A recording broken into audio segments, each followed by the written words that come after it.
Allez, dans cette vidéo, je vous montre comment on trace un carré. Donc pour tracer un carré, là encore, il nous faut notre réquerre. Si vous n'utilisez pas la réquerre, ça sera faux. Donc je veux un carré qui va s'appeler BLEU. Donc je dessine un petit schéma. Je mets les 4 lettres dans l'ordre. Ça c'est un U, BLEU, ça marche. On veut que LE soit égal à 5 cm. Donc 5 cm ici, je marque mes codages, les 4 côtés sont égaux et j'ai les 4 angles droits. Étant donné qu'on me donne la longueur d'un côté, je réfléchis bien aux propriétés des côtés du carré. C'est pour ça que j'ai mis les codages des côtés égaux et des côtés qui sont perpendiculaires, donc avec les 4 angles droits. Je commence par le côté que je veux. J'ai envie de commencer par celui du haut, parce que ça m'arrange. Hop. Il mesure 5 cm et il s'appelle BL. Ensuite, je vais tracer celui-ci, donc je n'oublie pas de faire l'angle droit, je place ma réquerre, hop, je la mets du côté où il y a le 0, parce que ça va être plus facile. Hop, je trace et directement, je m'arrête à 5 cm et j'ai obtenu le point E et j'ai fait un angle droit.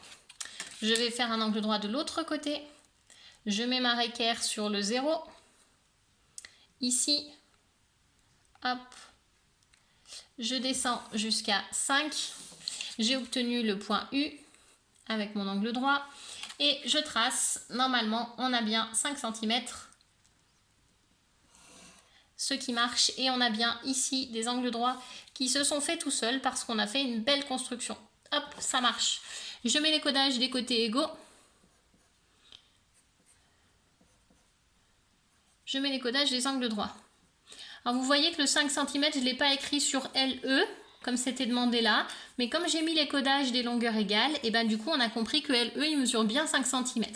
Donc ici ma construction elle est terminée, je vais vérifier, je veux un carré, ça y ressemble, qui s'appelle BLEU, BLEU ça marche, je veux que LE mesure 5 cm, LE mesure 5 cm, donc ma construction elle est correcte.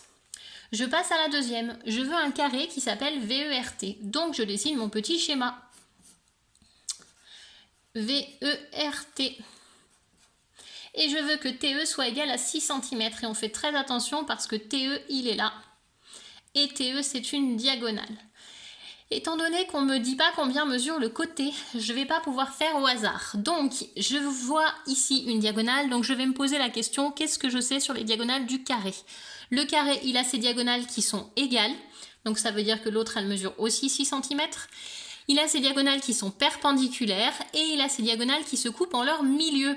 Donc c'est ça qui va m'aider. C'est-à-dire que ici, je vais avoir la deuxième diagonale qui va être perpendiculaire et en plus de ça, ça va être égal. Donc, je commence à tracer. Je vais tracer pour que la diagonale coupe au milieu. Je vais faire 3 cm et 3 cm. Donc je fais un segment qui va mesurer 6 cm. Hop. Avec, je marque son milieu. Donc j'ai bien 6 cm comme vous pouvez voir. Et j'ai marqué le milieu, hop, si je ne suis pas en face, voilà, j'ai marqué le milieu à 3 cm. Donc ici, mes 6 cm, c'est TE, qui est donc une diagonale. Donc de ce côté et ici, c'est égal. Et ça mesure 3 cm d'un côté, 3 cm de l'autre côté. Ensuite, je vais tracer la deuxième diagonale. La deuxième diagonale, elle est perpendiculaire. Donc, je vais utiliser mon équerre. Elle mesure, ou ma réquerre, elle mesure également 6 cm. Et elle mesure 3 cm de chaque côté parce qu'elles se coupent en leur milieu. Donc, je me mets ici bien perpendiculaire. Et là, il faut prendre le temps de bien se positionner parce que sinon, on ne va pas obtenir un carré. Je mets 3 cm d'un côté et 3 cm de l'autre côté. Hop. Je mets le codage.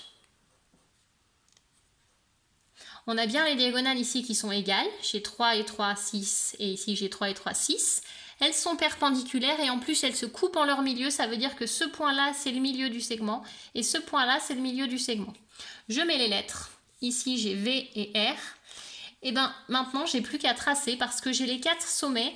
Donc, il me reste à tracer. On relie les points.